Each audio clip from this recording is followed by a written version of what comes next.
Memories are a curious thing. While we live inside them, they arrive as joy and sadness, frustration and relief, moments unbearably heavy and others light as air. Yet time softens their edges. When we return to them, they glow with a quiet beauty, as if they always knew they would be worth remembering. Human bonds are built this way, academic bonds included. What we casually call classmates, teachers, or staff are in truth the early outlines of a family still in the making. Lecture halls, corridors, libraries, these spaces become the backdrop of stories that follow us far beyond grades and syllabi. We learn together, struggle together, celebrate small victories, and in moments of strength and laughter, lovingly cuss each other out. Slowly, fleeting encounters turn into something permanent. This is where faces gain names, and names become something warmer. Hilmi, our coconut, gentleness embodied. Wasim, our dates, quiet faith, steady kindness, grounding presence. Ayub, our Mandarin, sharp, funny, bright with joy.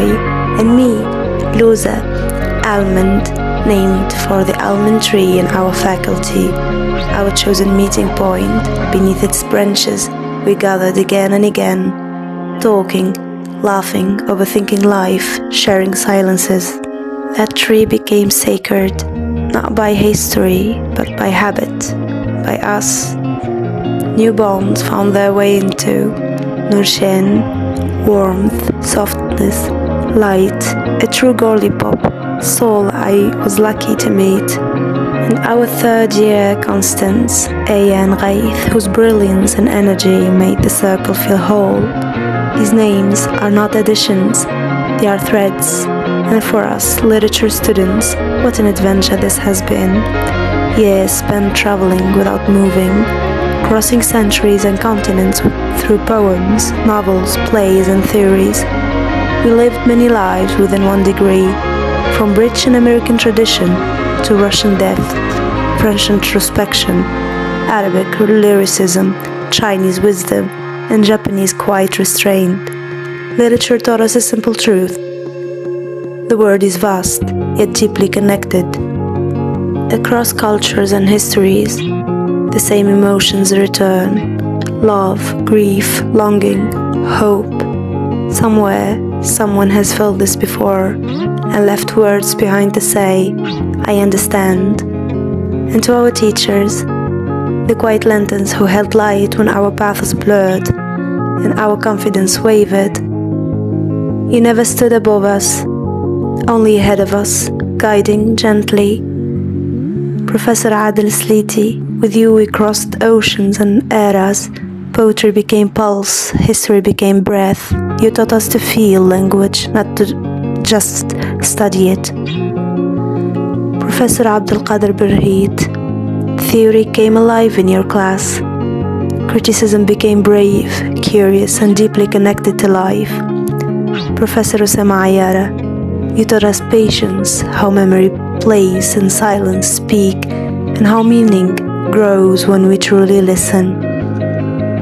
Professor Hajar Milady, centuries opened because of you. The past stopped feeling distant and became a living conversation we were invited into. Professor Lubna bin Salim, you taught us voice, how to question, and how to trust ourselves. You gave us rigor with reassurance, and that balance changed us.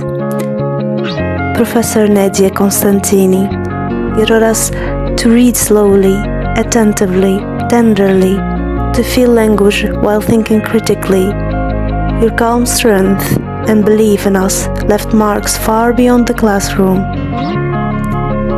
Professor Dora Tuzri, drama breathed with you. Words became voice and movement, but more than that, you gave us kindness. In moments of doubt, you were shelter. In moments of growth, you were witness. You were never just professors.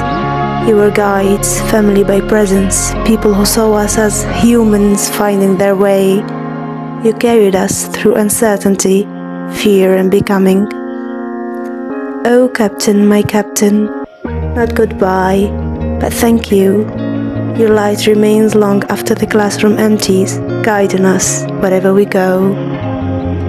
This is how community is formed, not through grand gestures, but through ordinary days layered gently together. Years from now, we may forget exams and lessons, but we will remember how it felt to belong. So I allow myself this small, honest confession. I love you all, for the memories we're creating now, and for the ones we don't yet know will carry forever.